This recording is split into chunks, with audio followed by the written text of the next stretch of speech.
My name is Richie and welcome to my kitchen. This is Richie's Kitchen, and on this beautiful snowy day we're making a nice heartwarming vegetable polenta. And the ingredients are broccoli rabe, cornmeal, onion, red pepper, parsley, 1 clove of garlic, celery salt, oregano, red pepper flakes, peppercorns, salt, butter, locatelli Romano cheese. The recipe for polenta normally calls for boiling water. In my recipe, I use the addition of chicken stock and milk. It makes it richer. Every kitchen should have a cleaver or a chef's knife and a large bowl. In this case, bigger is better. It's always better to have something that you can move around and not get it on the floor and then get yelled at by people around the house, and it turns into a mental institution over here. Let's begin. We're going to get our pepper and we're going to cut. When you're using the cleaver, always point the tip down and go in a forward motion like this. And we're going to use 1 small onion. We're going to reserve that. Next, the broccoli rabe. We're going to use the microwave for this. We'll put that in a bowl. We're going to take our clove of garlic, whack it, and we're going to chop it. So what we're going to do with this is, in a tablespoon of butter, we're going to put our garlic, 30 seconds. Now we put it on top of our broccoli rabe. Now come the spices. Kosher salt. That's mandatory in the kitchen. Black pepper. Again, I don't like to use the pepper that you buy that's already crushed. It doesn't release the enzymes. Now we're going to put a cover on this. This is also microwavable safe. This is going to go in for 3 minutes. With the grater and with the hard cheese, we're going to put in first about a cup. Broccoli rabe is nice and hot. Now we're going to add the onion and the pepper, and the last ingredient will be parsley. 1 minute longer in the microwave, and we'll start assembling.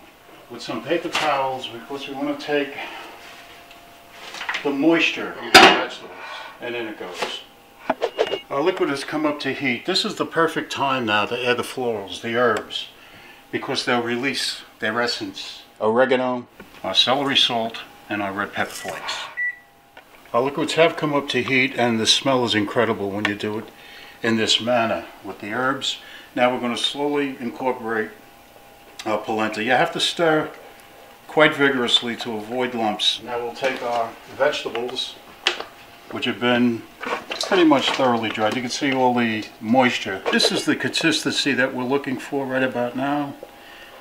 It's almost like an oatmeal or a mush, and we're going to put this in our waiting bowl, get all this goodness out, and then we'll fold everything together to incorporate. Now this is one of the peasant dishes that I grew up with. Being a child of a parent that lived through the Depression, you didn't throw anything away. You always made leftovers, which for the most part tasted better than the original meal. Before we put our final product into our aluminum pan, we want to use butter, have the product come out, the polenta come out, not sticking all over the place. Pan in on this and see what the consistency looks like. Now that it's in the pan, we're going to even it out. We're going to put a piece of saran wrap directly on top of it, and we're going to refrigerate for at least 5 hours. We're going to take it out now, cut it, and then put it under the broiler for final presentation. Now by putting the butter on the bottom, it's going to make it easy to come out of the pan, and when you broil it, the butter's going to be on top, and you're going to get that rich crispness out of it.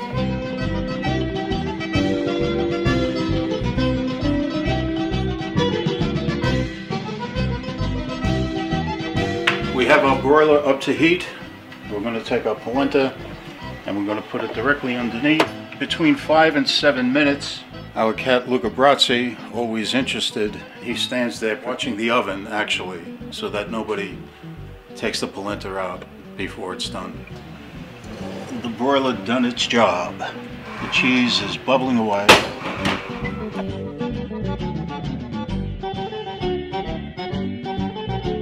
If you ever have the opportunity to try a polenta dish, it's inexpensive, it's tasty, and it's just a knockout on its own. I'm Richie and bon appetit.